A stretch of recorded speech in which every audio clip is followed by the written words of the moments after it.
आज इस वीडियो में हम गरुड़ और सर्पों के जन्म की कथा जानेंगे। सतयुग में दक्ष प्रजापति की दो कन्याएं थीं, कद्रु और विंता। उनका विवाह कश्यप ऋषि से हुआ था। कश्यप अपनी धर्म पत्नियों से प्रसन्न होकर बोले, तुम्हारी जो इच्छा है वर मांग लो। कद्रु ने कहा, 1000 समान तेजस्वी नाग मेरे पुत्र हों। विंता बोली, तेज शरीर और बल विक्रम में कद्रु के पुत्रों से श्रेष्ठ केवल 2 ही पुत्र मुझे प्राप्त हों। कश्यप ऋषि ने तथास्तु कहा। दोनों प्रसन्न हो गई। सावधानी से गर्भ रक्षा करने की आज्ञा देकर कश्यप जी वन चले गए। समय आने पर कद्रु ने 1000 और विंता ने 2 अंडे दिए। दासियों ने प्रसन्न होकर गर्म बर्तनों में उन्हें रख दिया। 500 वर्ष पूरे होने पर कद्रु के तो 1000 पुत्र निकल आए, परंतु विंता के 2 बच्चे नहीं निकले। विंता ने अपने हाथों से एक अंडा फोड़ दिया।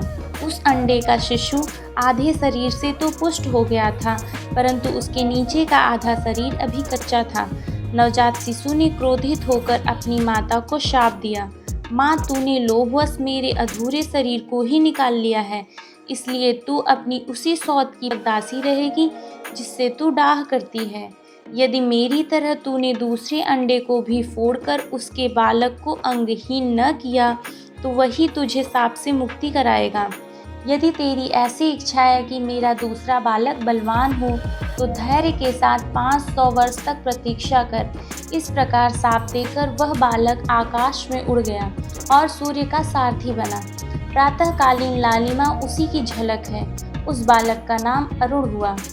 एक बार कद्रु और विंता दोनों बहनें एक साथ घूम रही थी कि उन्हें पास ही एक उच्चैश्रवा नामक घोड़ा दिखाई दिया।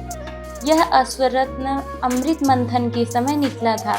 उसे देखकर वे दोनों आपस में उसका वर्णन करने लगीं।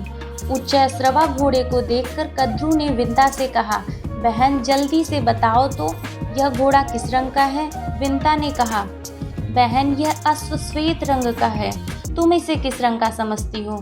कद्रु ने कहा, अवश्य यह घोड़ा सफ़ेद रंग का है, परंतु इसकी पूंछ काली है। आओ हम दोनों इस विषय पे बाजी लगाएं। यदि तुम्हारी बात ठीक हो तो मैं तुम्हारी दासी रहूं, और मेरी बात ठीक हो तो तुम मेरी दासी रहना। इस प्रकार दोनों बहनें आपस में बाजी लगाकर और दूसरे दिन घोड़ा देखने का निश्चय करके घर चली गईं। कद्रु ने विंता को धोखा देने के विचार से अपने 1000 पुत्रों को यह आज्ञा दी कि पुत्रों, तुम लोग शीघ्र ही काले बाल बनकर उच्चैश्रवा की पूंछ ढक लो, जिससे मुझे दासी न बनना पड़े। जिन सर्पों ने उसकी आज्ञा न मानी उसे उसने शाप दिया कि जाओ तुम लोग अग्नि जन्मेजय के सर्प यज्ञ में जलकर भस्म हो जाओगे। यह देव संयोग की बात है कि कद्रु ने अपने ही पुत्रों को ऐसा शाप दे दिया। यह बात सुनकर ब्रह्मा जी और समस्त देवताओं ने उनकी प्रशंसा की। उन दिनों पराक्रमी और विषैले सर्प बहुत प्रबल हो गए थे। वे दूसरों को बहुत पीड़ा पहुंचाते थे। जो लोग दूसरे जीवों का अहित करते हैं उन्हें विधाता की ओर से दंड मिल जाता है। ऐसा कहकर ब्रह्मा जी ने कद्रु की प्रशंसा की। कद्रु और विंता ने आपस में दासी बनने की बाजी लगाकर बड़े रोष और आवेश में रात बिताई। दूसरे दिन प्रातःकाल होते ही निकट से घोड़े को देखने के लिए दोनों चल पड़ी। सर्पों ने परस्पर विचार करके यह निश्चय किया कि हमें माता की आज्ञा का पालन करना चाहिए। यदि उनका मनोरथ पूरा न होगा तो वह प्रेम भाव छोड़कर रोष पूर्वक हमें जला देगी।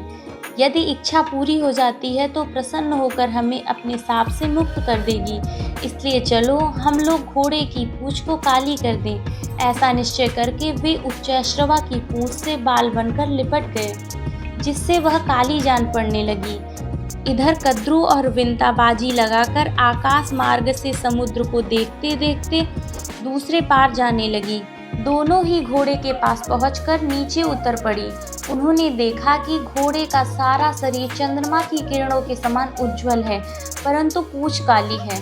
यह देखकर विंता उदास हो गई। कद्रु ने उसे अपनी दासी बना लिया। समय पूरा होने पर महातेजस्वी गरुड़ माता की सहायता के बिना ही अंडा फोड़कर उससे बाहर निकल आए।